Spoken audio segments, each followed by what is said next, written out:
Brincadeiras à parte, é um prazer muito grande estar aqui com vocês. Pela primeira vez que eu venho a Cristais, né? E, obviamente, nesse local, em razão de estar sendo inaugurado agora. Muito prazer de estar tendo essa oportunidade. E a gente é lá do Movimento Espírita de Franca. E a gente frequenta 2 casas espíritas em Franca. O Centro Espírita Francisco de Assis e o Centro Espírita Luz e Amor, no qual a gente desenvolveu esse projeto, esse estudo que eu vou passar para vocês. Uma boa tarde também aos nossos amigos internautas que nos acompanham através do canal no YouTube do Use Franca. Dentre eles, tenho certeza que o Adolfinho está lá assistindo a gente, porque não pôde estar aqui. E só a gente está aqui hoje fazendo isso em razão do Adolfinho, porque foi ele que propôs esse estudo, essa pesquisa para o nosso grupo. Para vocês vão entender logo essas figuras.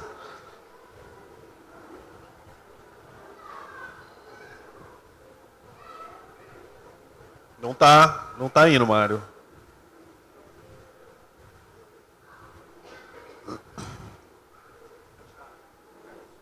Mas eu já apertei.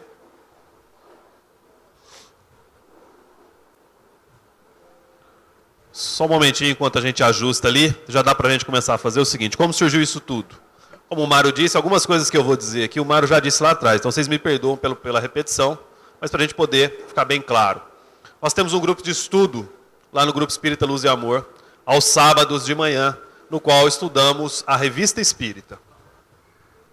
E esse grupo é composto por 17 pessoas, os nomes estão todos aí, faço questão de registrar, já nesse primeiro momento, o nome de todos, porque eu e o Mário aqui hoje, a gente só traz as conclusões, o trabalho que foi feito por essas 17 pessoas. E o Adolfo, por ser um pesquisador da doutrina espírita, faz parte de um grupo chamado Liga de Pesquisadores do Espiritismo. Essa liga é uma liga nacional, contempla o Brasil todo. Então tem pessoas do Brasil inteiro. E essa liga faz todos os anos, como o Mário já adiantou aqui, um encontro, chamado ENLIP, Encontro da Liga de Pesquisadores do Espiritismo. Existe sempre um tema.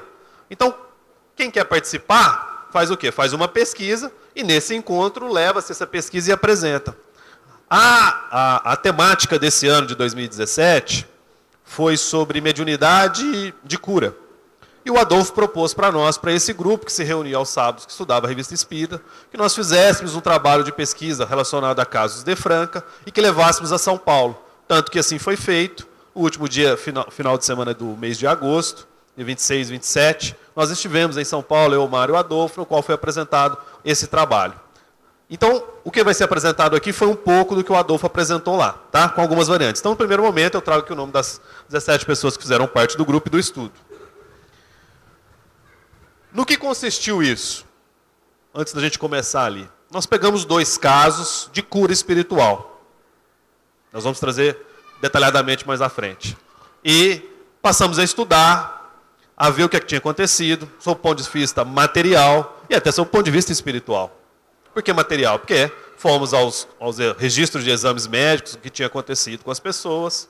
E, sob o ponto de vista espiritual, nós tivemos a oportunidade de conversar com os espíritos que atuaram naquela cura espiritual. Num primeiro momento, ficou-se a dúvida acerca de uma possível, se faríamos ou não, a chamada evocação de espíritos. E aqui a gente já entra numa crítica construtiva. No movimento espírita, infelizmente, existe um preconceito muito grande quando se diz evocação espiritual. Por quê? Porque no primeiro momento isso foi dito que não deve ser feito, justamente por quê? Porque não se sabia fazer. Depois, isso foi até tema de debate dentro do nosso próprio grupo, fazer ou não fazer, deixar de fazer, podemos fazer, temos condições de fazer. E a conclusão que foi que é o seguinte: fazer evocação espiritual é a mesma coisa de tomar um banho de sol. Aliás, hoje está propício para lembrar do sol, né? Nessa tarde ensolarada, bonita. Por quê? O dermatologista não recomenda que você tome sol excessivamente. Qual é a recomendação? Pode-se tomar um banho de sol até as 9 da manhã e após as 4, 5 da tarde. Não tem nenhum problema. Só que a gente quer fazer o quê? Quando a gente vai à praia, a gente quer ficar das 8 às 18. Exposto todo o tempo. De forma incorreta. Então não se deve tomar sol. A evocação é a mesma coisa. Se souber ser feita com seriedade, ser feita seguindo o que foi proposto por Kardec, ela não é problema algum. tem que saber ser feita. E nós procuramos, diante, obviamente, de um caráter de muita humildade, tentar seguir aquilo que Kardec propôs. Tá? Então aqui, o que consistiu a nossa pesquisa? Entrevista por intermédio de médiuns psicofônicos em transe, por meio da evocação, nossas colaboradoras em espírito, né, que foram as 2 pessoas que foram curadas, e alguns amigos de nossas colaboradoras, alguns familiares, os anjos guardiães participaram, médicos, o mentor espiritual do próprio grupo Luz Espírita, Luz e Amor, e entrevistou através, inclusive, o próprio médium curador, inclusive o espírito que fez a cura. Nos 2 casos foi o espírito do Dr. Fritz que praticou a cura. Tá? Como é que foi isso? No primeiro momento, tivemos 2 entrevistas com as pacientes, com aquelas que foram curadas. O primeiro caso nós vamos ver mais à frente, da Paulene Botelho. O segundo caso da Dona Rosinha. A Dona Rosinha, em razão da idade avançada dela, quem forneceu as informações foi a filha dela, que é a Marlene Essado, que é a esposa do Tom Essado, que está aqui. Tá? E nós fizemos 1, 2, 3, 4, 5, 6 evocações. Na verdade, aqui foram mais 5 direcionadas. Uma delas foi feita até de uma forma mais experiente, com um outro centro, um outro médium. Mas nós tivemos aqui 6 evocações, nas quais, como é que não é feito isso? O estudo era filmado, isso era gravado, depois isso era transcrito e isso era analisado. Então não é só que a gente sentava lá, o que ouvia, o que lembrava, não. Era tudo gravado, era registrado, e depois, no decorrer dos encontros, a gente lia o que foi dito, o que foi falado, o que foi perguntado, fazíamos apontamentos de erros e de acerto e tirávamos as coisas que interessavam para a pesquisa. Para os estudos, além dessa evocação, obviamente, a gente, durante os encontros, que continuam acontecendo aos sábados de manhã, a gente continua estudando. Obviamente, as obras básicas de Kardec, está aqui, e também a Revista Espírita. Porque como o Mário disse aqui, a Revista Espírita, para nós que temos a intenção de caminhar no sentido do que aquilo que a doutrina espírita nos ensina, é indispensável que nós tenhamos contato com a Revista Espírita. Aqui eu não sei qual que é o grau de participação e de familiaridade com a doutrina, mas eu vou usar aqui, tentar explicar de forma bem básica o que é a Revista Espírita. A Revista Espírita eram textos que Allan Kardec, de 1858 a 1865, salvo engano, ele todo mês ele publicava artigos. Por quê? Porque ele lançou há 160 anos, nós estamos comemorando o Livro dos Espíritos, né? E a partir daí a pesquisa dele não parou, continuou. Então toda semana, todo mês, tinha assuntos que ele pesquisava. E ele precisava dar vazão a essas ideias. E ele registrava tudo isso em papel e ao final do mês ele publicava as revistas. Então a revista você tem todos os tipos de assunto abordados sob o ponto de vista de Kardec. Que não estão no Evangelho, que não estão no Livro dos Espíritos, que não está na Gênese, que não está no Livro dos Médiuns, que não está em obras póstumas. Por quê? Porque não houve espaço, porque não era oportuno. Às vezes é um artigo. Lembro-me que tem um artigo relacionado ao homossexualismo feito por Kardec, salvo engano, na Revista Espírita de 1858 a 59. É um assunto que está tão em voga, tão debatido dentro do centro espírita, às vezes com muito preconceito. A gente fala, mas eu acho que é isso, eu acho que é aquilo. E ninguém vai na fonte. Porque se hoje nós estamos aqui todos reunidos, sentados, falando de uma doutrina, porque houve alguém lá atrás, e esse alguém foi Kardec, que parou, pensou, num primeiro momento. Por que ele foi atrás? Ele foi, na verdade, para tentar desmistificar. Ele pagou para ver. Quando foi falado para ele, em 1854 e 55, sobre o fenômeno das mesas girantes, das mesas que tinham sons, ele falou, não é possível. E ele, por ser um cara chato, metódico, né, que dominava várias ciências, matemática, filosofia e várias outras, o que ele fez? Não, eu vou lá e vou desmistificar, porque isso não é possível. E ele chegou lá com a intenção de mostrar uma farsa, de mostrar um golpe, e verificou que não era golpe, que não era farsa. Tudo aquilo que acontecia era verdadeiro, a partir daí nasceu a doutrina espírita. Mas, enfim, então, continuando aqui. Outro assunto importante, né, eu já adiantei aqui a evocação dos espíritos, uma vez que não é comum no centro espírita o seu uso. Com esse propósito, inicialmente analisamos algumas evocações feitas por Allan Kardec nas reuniões da Sociedade Parisiense de Estudos Espíritas, né? Aí quando eu disse para vocês que nós tentamos, com bastante humildade, tentar seguir o que Kardec propôs lá atrás, da forma como ele fez, a gente foi, obviamente, nas fontes.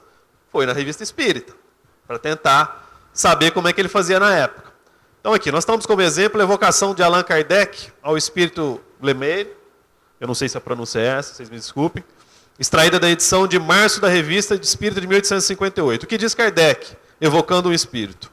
Rogo a Deus Todo-Poderoso permitir ao assassino Lemaitre executá-lo a 31 de dezembro de 1857, que venha até nós. Então, não é tão complicado. Acho que mais importante do que as palavras, do que a forma, era a intenção de Kardec.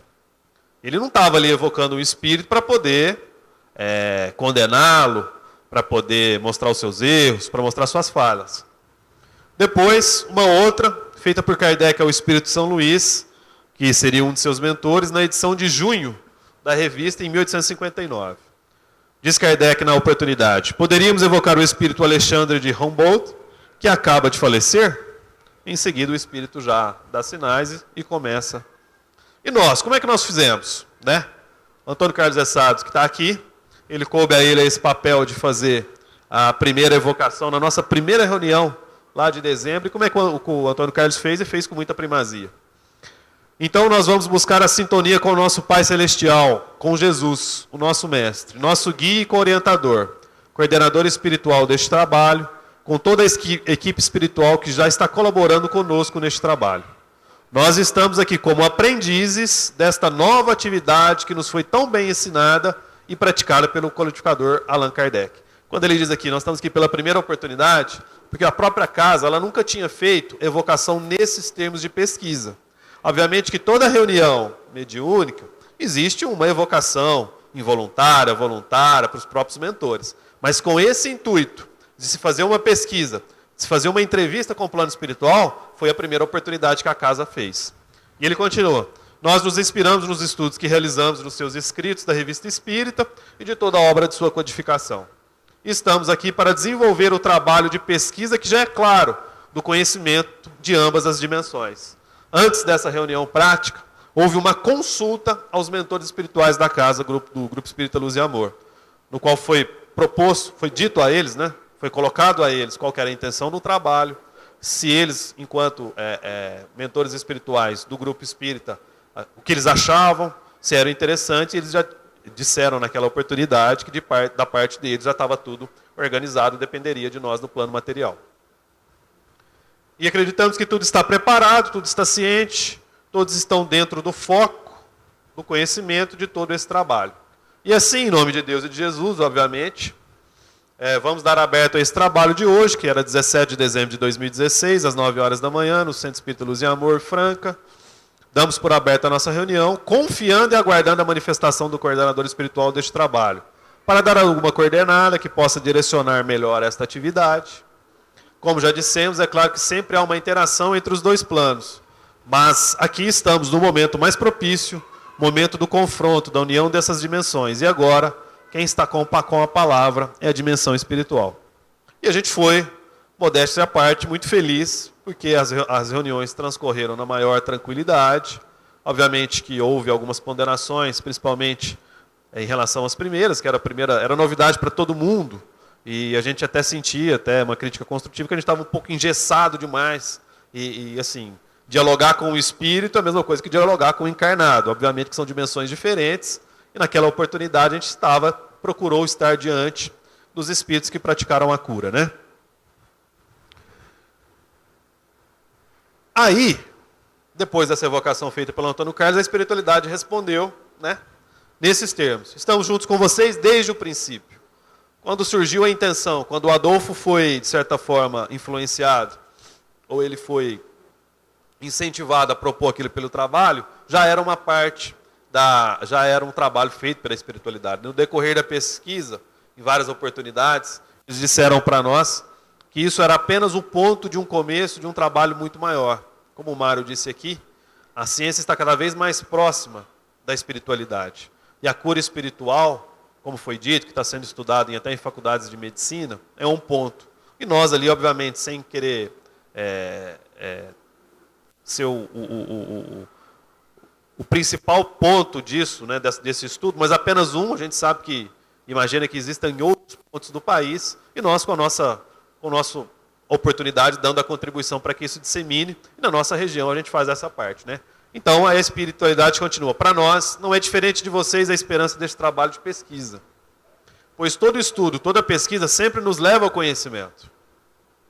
Olha que interessante, quem está dizendo isso é a espiritualidade. Todo conhecimento, toda pesquisa, todo estudo, toda pesquisa vai levar a gente ao conhecimento. Ainda que este conhecimento seja para dizer, não era nada disso que acreditávamos ou que supunhamos. Ainda que mostre para nós que o caminho que o passo que nós estamos dando era um passo em direção falsa. Mas é importante que a gente estude, que a gente busque, que a gente tente. E o movimento espírita, com todo respeito, a doutrina espírita, com todo respeito às outras religiões, é a que melhor deixa isso claro para a gente. Quando diz que a nossa fé tem que ser raciocinada, e não uma fé cega. Fé por fé, porque você tem que existir, porque existe algo superior, mas ele explica, com a lei de causa e efeito, ação e reação, as grandes problemáticas que a gente encontra na nossa vida, né? Por isso, convido a todos, estamos nós assim também com os corações abertos e mentes ativas, acionando as nossas razões para que possamos trabalhar com o espírito de quem realmente quer aprender, de quem quer descobrir. Não apenas para deleite de nossas vaidades, mas principalmente contribuirmos numa dimensão, no momento em que o mundo clama por saúde espiritual. Quem está dizendo isso é um espírito evoluído, que continua trabalhando no plano espiritual, que vem dizer para nós que nós estamos clamando por saúde espiritual. Todos nós, quando temos a nossa dificuldade dentro do nosso lar, e vemos aqui para uma casa espírita, que procuramos um seminário de conhecimento espírita num sábado à tarde, num sábado ensolarado, convidativo para muitas outras coisas, é sinal que nós estamos dando um passo nesse sentido. É sinal que nós estamos aperfeiçoando, ainda que minimamente, a nossa moralidade. Porque aqui eu faço mais uma crítica, né, ao movimento espírita. Infelizmente a gente tem um discurso muito pessimista, um discurso muito triste, e não é assim. Nós não somos perfeitos, por isso que nós estamos aqui no planeta Terra, no mundo de expiação e prova, num plano material. Se fôssemos perfeitos, estaríamos ao lado de Jesus. Chegaremos lá? Chegaremos. Daqui a alguns bilhões, trilhões de anos-luz, talvez. Chegaremos. Então o que nós temos que conformar é que nós somos de erros e acertos. Conquistas e fracassos. As dificuldades que surgem no nosso lar, que surgem na nossa casa, às vezes é o ponto, é o chamariz para que nós chegássemos até aqui. E o Mário já adiantou a questão da doença, mais para frente nós vamos concluir. Qual que é o papel da doença, já que nós estamos falando de cura, nesse processo todo? Será que a doença justamente é tudo isso que a gente imagina de negatividade? O próprio obsessor, que existe, nós temos um preconceito muito grande quando fala em obsessão, e achamos que o obsessor, a gente quer a morte de alguém que já está morto, né? Como se isso fosse possível, né? Quando fala em obsessor, as pessoas tremem, arrepiam. Meu Deus do céu! Nós precisamos refletir acerca disso. As dificuldades surgem na nossa vida, no primeiro momento, porque Deus permite. Existe uma razão de ser. E as doenças também são assim. Mais para frente a gente vai voltar a falar sobre isso, tá? E continuando aqui, estamos juntos, queremos também servir também, somos aprendizes. Não creiam vocês que estamos além. Estamos juntos. Simplesmente, às vezes, as informações, as conexões estão mais fluidas para nós. Entretanto, estamos juntos nesse aprendizado. Como vocês abriram as atividades entre vocês, abro para que esta sintonia esteja selada entre nós. Então aqui, fiz questão de trazer essa parte para vocês, porque a espiritualidade demonstra uma afinidade muito grande com os preceitos do grupo material, né, do grupo encarnado, e o grupo espiritual estava da mesma forma.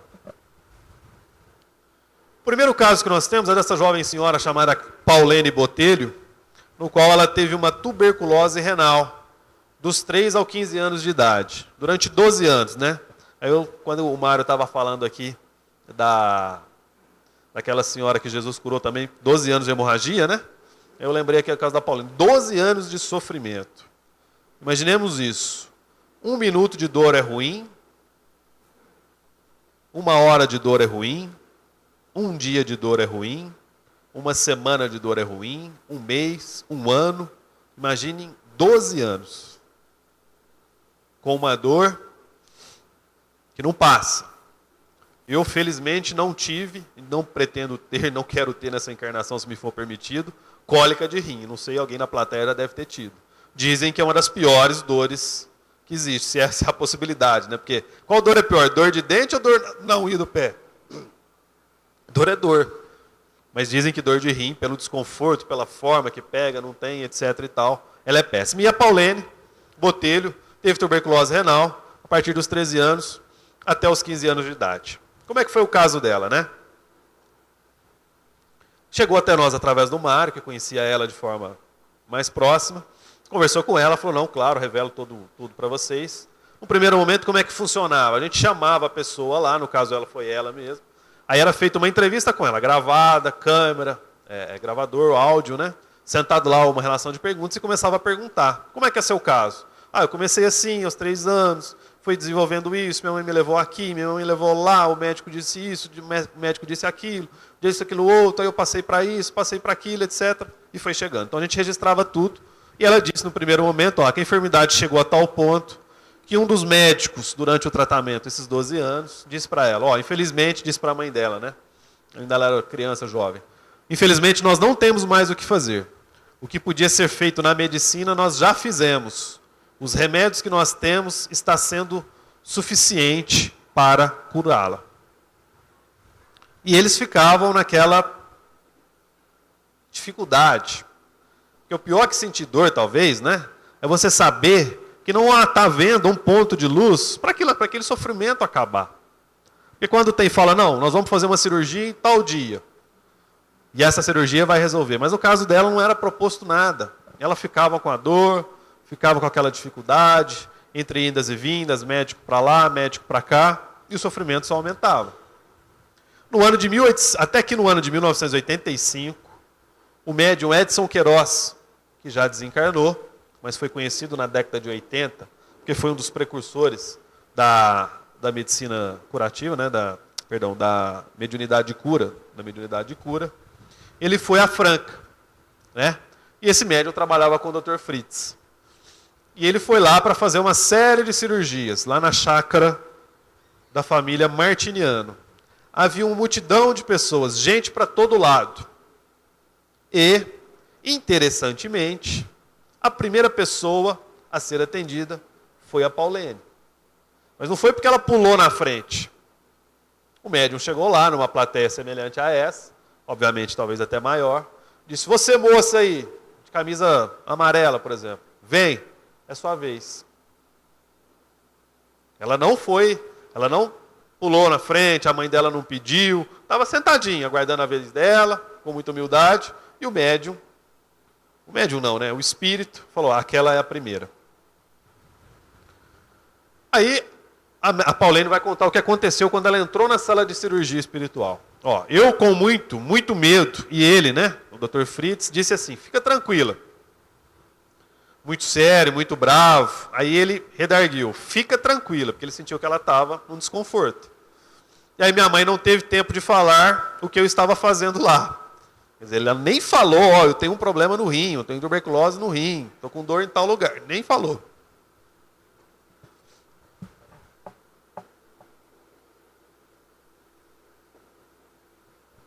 Aí, rapidamente ele terminou o procedimento. Quando ele terminou, ele falou assim para ela, você está curada dessa doença. Sem eu falar que doença era. Falou, você está curada. É a cura instantânea que o Mário já trouxe, uma modalidade de cura. Ela levantou, saiu. Aí, após a cirurgia, ela já não sentiu mais o mesmo desconforto. Com o passar dos dias, já não sentiu mais nada. Aí a mãe dela voltou na clínica em Ribeirão Preto, com os tratamentos com a medicina convencional. Aí o médico olhou o raio-x anterior e olhou o atual daquele dia. Falou assim, olha esse rim, olha esse outro. A senhora acha que se parecem? Aí a própria mãe dela falou, não. Então, mas o que aconteceu? O médico queria saber se antes ela estava assim, agora ela está dessa forma. O que a senhora aprontou com ela? A única coisa que eu fiz de diferente foi levá-la para fazer uma cirurgia espiritual. Aí a Paulene falando, aí fizeram uma junta médica, voltaram na sala e disseram assim para minha mãe, olha, eu não sei exatamente o que fizeram para sua filha, mas a gente pode dizer que aconteceu um milagre, porque na medicina não tem explicação, não tem uma lógica para explicar. Os próprios médicos da medicina convencional não souberam explicar, sob o ponto de vista médico, o que aconteceu com a Paulene.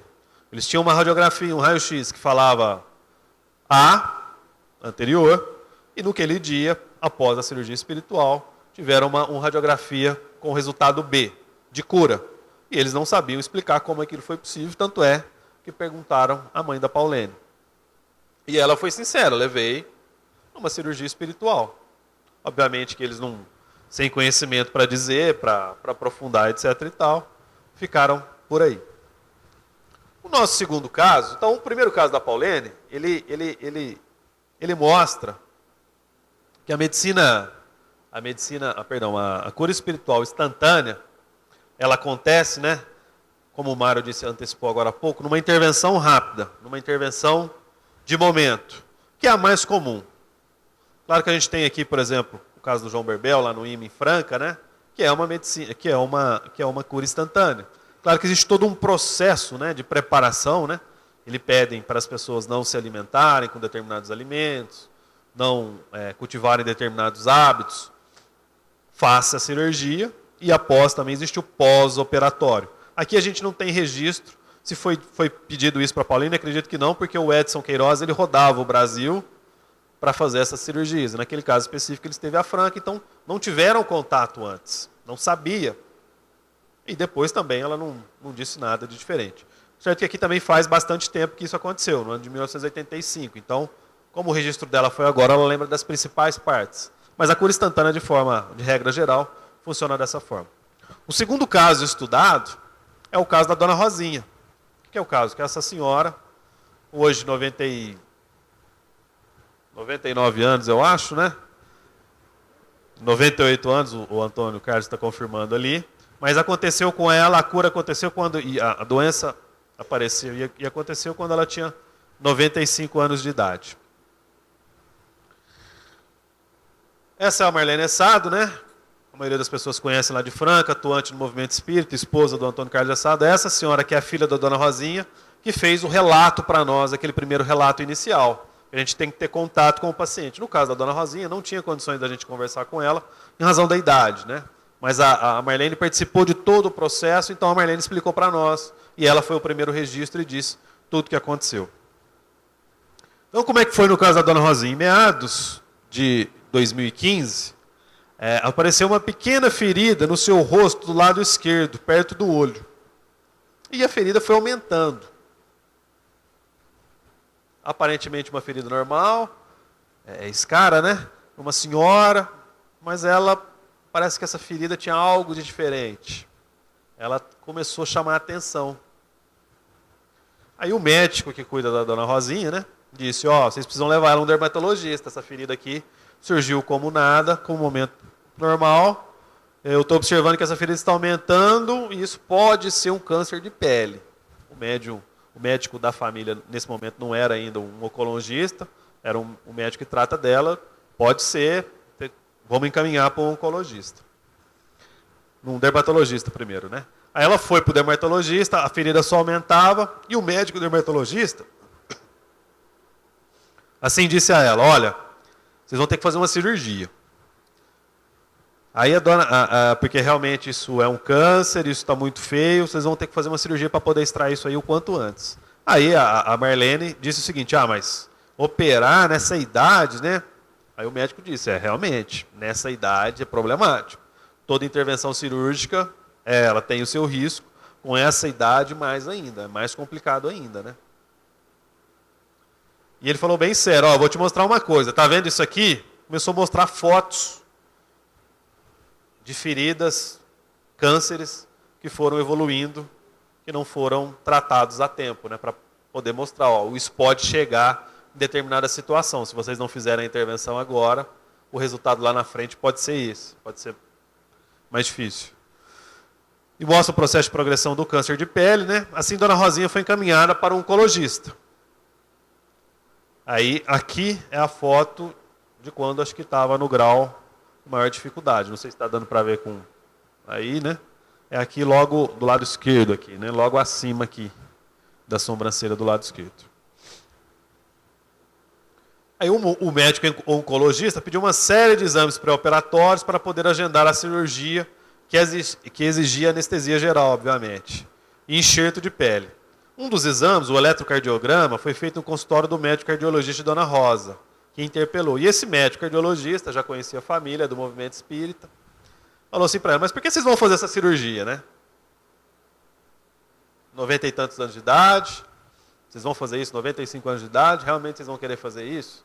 Vai correr esse risco? Aí a Marlene falando, eu fiquei com aquele questionamento, orei, naturalmente. A importância da prece, né? Às vezes nós espíritas esquecemos que diante da nossa dificuldade, qualquer dificuldade que tivermos, nós temos que orar. Orar e vigiar.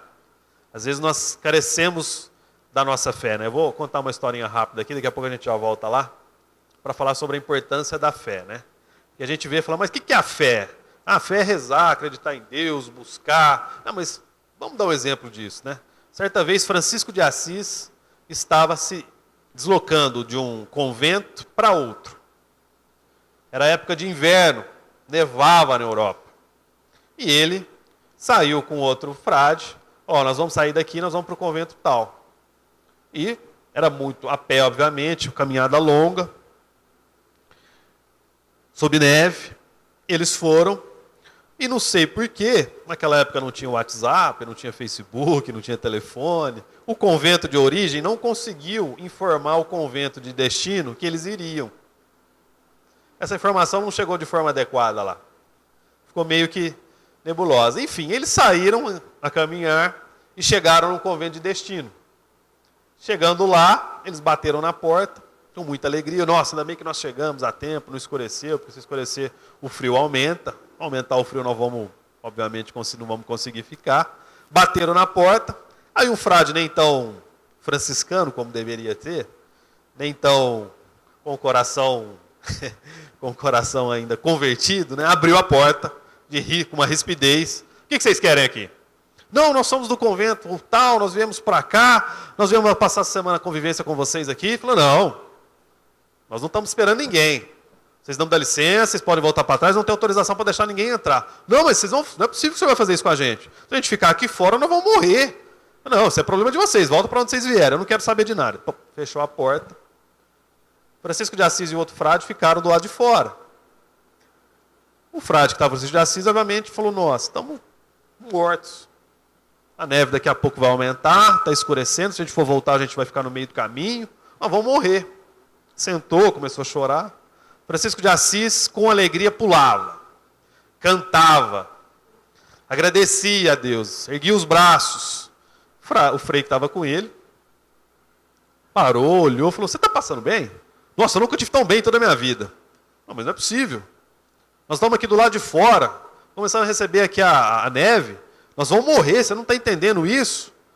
Francisco de Assis disse mais ou menos o seguinte, em todas as minhas orações, eu sempre peço a Deus que Ele coloque a minha vida em suas mãos. Esse momento, a minha vida está na mão de Deus. E eu tenho certeza que algo de muito bom vai acontecer. Eu tenho certeza que de alguma forma Ele vai nos salvar. Porque se eu não acreditasse em Deus, eu deveria estar desesperado como você está. Mas eu acredito em Deus. Algo de bom vai acontecer. Passado algum tempo, um outro frade abre a porta. Nossa, vocês estão aí, entra logo. Não deu tempo de avisar todo mundo que vocês viriam. Vem para cá e tal, etc. E assim somos nós nas nossas dificuldades. Aqui no Centro Espírita, nós fazemos palestra, como eu estou fazendo aqui agora, participamos de sessão mediúnica, né? Fazemos atendimento fraterno, recebemos as pessoas, lá fora indicamos quando alguém está com dificuldade para vir para cá, mas dentro do nosso lar, quando o nosso filho se revolta, quando a gente se depara com uma situação de dificuldade, quando a nossa esposa não faz aquilo que a gente quer, quando o nosso marido não nos dá a atenção que nós queremos, o que a gente faz? A gente se desespera. Se acha a pessoa mais perseguida do mundo. Por quê? Porque está faltando a fé. Está faltando a gente exercitar aquilo que a gente faz na teoria. Nesse caso de Francisco de Assis, E aqui, obviamente, a Marlene Sado, com a fé, trabalhando a sua fé, ela fez a oração e pediu uma inspiração divina. Aí ela sonhou. Aí ela disse o seguinte: eu vi minha mãe numa maca, vi um médico do lado dela. Sei que é médico porque estava de branco. Não vejo o rosto nem nada. E o médico disse assim para mim, isso num sonho, né? Porque vocês vão operá-la, vai ser traumático para ela e para vocês. Esperem um pouco. Olha, a espiritualidade dando uma informação, uma sugestão. Aí a família resolveu esperar um pouco. Eles estavam tendentes a operar a Dona Rosinha. Mas aí veio essa informação, veio esse sonho, eles esperaram um pouco. Aí a Marlene falando que ela tem um irmão que trabalha com o Dr. Fritz, num centro espírita com o Eduardo, chamado José Eduardo de Souza Rodrigues, trabalha. Isso é lá em Franca. É o Centro Espírita Amor e Caridade da Providência Divina. Aí o irmão da Marlene disse o seguinte, ó, vamos fazer o seguinte, gente. Eu vou pedir para o Dr. Fritz, na próxima reunião, da possibilidade dele visitar a nossa mãe. Um trabalho à distância. O filho da paciente, falando para outra filha, falou, ó, eu vou pedir para o Dr. Fritz visitá-la, e o que ele pode fazer no caso da nossa mãe. Aí no dia seguinte, o irmão da Marlene trouxe a notícia que em determinado dia o espírito Dr. Fritz visitaria a Dona Rosa, sem o médium, isso tudo trabalho à distância. O irmão também contou que o espírito orientou colocar uma rosa no quarto da anciã, né, da Dona Rosa, e depois fazer um chá para ela com as pétalas dessa rosa. Aqui é interessante, né, porque me lembro bem, numa das nossas reuniões de evocação, reunião prática, né, surgiu essa dúvida, né. Aí, lógico, foi feita a pergunta, pô, mas o espírito, né, para o Dr. Fritz, não é possível. Nós estudamos tanto em Kardec, a gente não deve se apegar a um amuleto, que as coisas materiais, né, a gente não pode achar que é o amuleto que salva. Tem pessoas que têm, com todo respeito a outras religiões, né, tem determinados objetos que eles fazem questão de ter, uma ritualística muito forte. E Kardec disse para nós que no Espiritismo não existe isso. Por que o senhor pediu para colocar uma rosa branca lá? Aí, Dr. Fritz, com aquela, vamos dizer assim, com aquela tranquilidade nas palavras, né? Não sei se vocês já tiveram a oportunidade de ver o Dr. Fritz comunicando, né? Ele é bastante rústico, médico da Segunda Guerra, alemão, muito ríspido, né? Ele diz o seguinte, ó, isso aí é o seguinte, vocês ficam muito apegados aos termos. O fluido cósmico universal, que o Mário trouxe para nós aqui, tem de tudo. E para determinadas situações, a gente carece de alguns fluidos que estão em determinadas coisas. Nesse caso específico, eu precisava de uma pétala de rosa branca, porque o fluido que eu ia trabalhar estava lá. Agora, não é toda pétala de rosa branca que vai salvar todo o câncer de pele. No caso específico da Dona Rosinha, da paciente, sim. E vocês ficam muito preocupados com isso. Ao mesmo tempo que vocês não querem se apegar, vocês se apegam. Então fica um pouco mais light em relação a isso, né? De forma assim, ele quis dizer que nesse caso ela precisava, então, por isso que ele usou. Aí depois de alguns dias, o irmão da Marlene levou uma pomada que teria sido preparada especialmente para a cura da Dona Rosa. Aqui também existem alguns centros, né? A conhecida pomada do vovô Pedro, né? Que seria uma pomada universal, serve para várias coisas. Alguns centros fazem esse trabalho, lá em Franca a gente sabe que tem um centro que faz isso. Então, no caso dela, também foi indicada determinada pomada. Também o mesmo raciocínio. Não é que essa pomada vai salvar todo o câncer, vai curar todo o câncer, todas as formas, de todos os tipos. Mas, como bem dito pelo Mário aqui, a fé que está por trás do ritual, a fé que está por trás da intenção, e que salve determinadas plantas, determinados objetos, em razão de estarem ligados a determinados pontos do fluido cósmico universal, existem fluidos para ser trabalhado pela espiritualidade. É uma pomada preta, escura, que era para passar todos os dias pela manhã e à noite. Minha mãe tem uma cuidadora, e essa cuidadora tem experiência, ela dizia assim, ó, essa ferida está melhorando.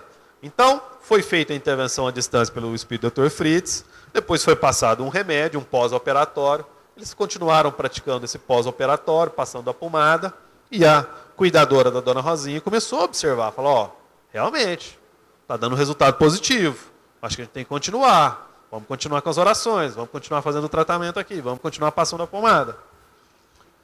Ela começou a cicatrizar da parte interna para a parte externa. Então, demorou aproximadamente um mês, talvez mais um pouquinho, e todos nós querendo que melhorasse, mas assim ninguém estava muito convicto com aquilo, mas sarou. E nós temos as fotos para comprovar. Então aqui nós temos a dona Rosinha em 3 fotos antes, né? Aqui, veja, ó. Realmente uma situação bastante difícil. E temos o depois, as fotos um pouco mais escuras, mas veja, ó, já não tem nada, ó. Aqui, ó, essa região que a gente está, não tem nada, ó. Não ficou nem cicatriz.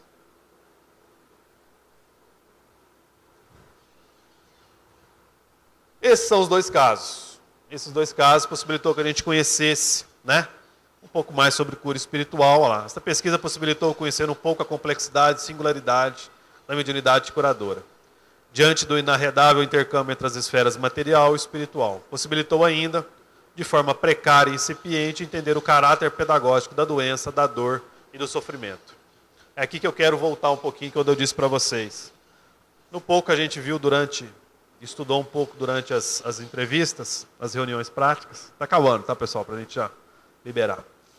Mas foi dito para nós, com todas as letras, feliz daquele que tem uma doença. O importante não é a cura em si da doença, mas é o processo de transformação moral que o ser tem diante da dificuldade, diante do sofrimento, diante da dor. Aquele que aceita com paciência uma doença como o câncer, que é uma doença inexplicável, né? Uma doença que não tem causa.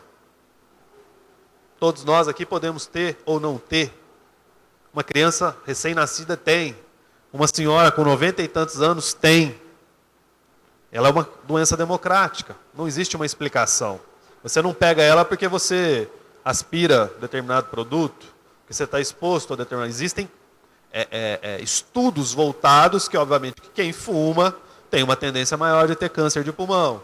Quem fica exposto ao sol tem uma tendência maior de ter câncer de pele.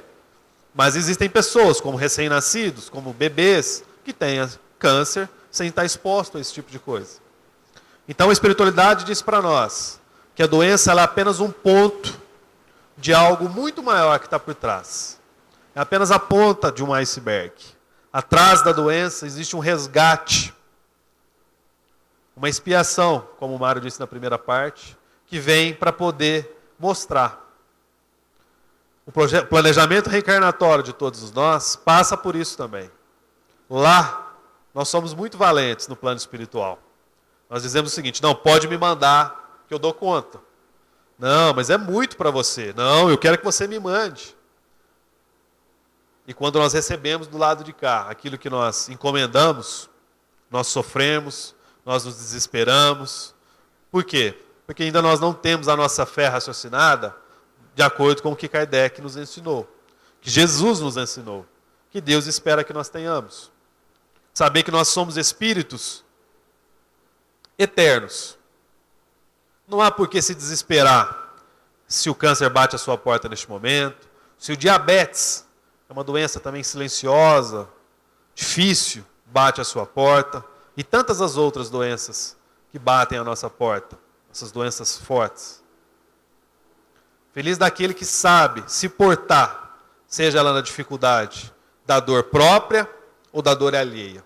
Porque às vezes a dor que a gente encomenda não é no nosso corpo material, no nosso corpo somático. É do nosso irmão, que pode se vir na figura de um filho, que pode vir na figura do marido, que pode vir na figura da esposa, que pode vir na figura de um pai, de uma mãe, de um irmão, de uma pessoa que a gente gosta muito. Nós espíritas sabemos que o quê? Que não compete a nós olhar, né? Porque às vezes a gente espírita tem muito isso. Isso aí não sei não, hein? Se aprontou muito em vidas passadas, aí agora está aí, ó. Nós não podemos fazer isso. O espírita sabe que tudo aquilo é em razão do que aconteceu em outras oportunidades, mas está sempre aí do lado para poder apoiar, para poder dar a sua parte na contribuição. O que Deus espera de nós é é que o nosso coração seja transbordado de amor, não para conosco próprio, mas para amar o próximo.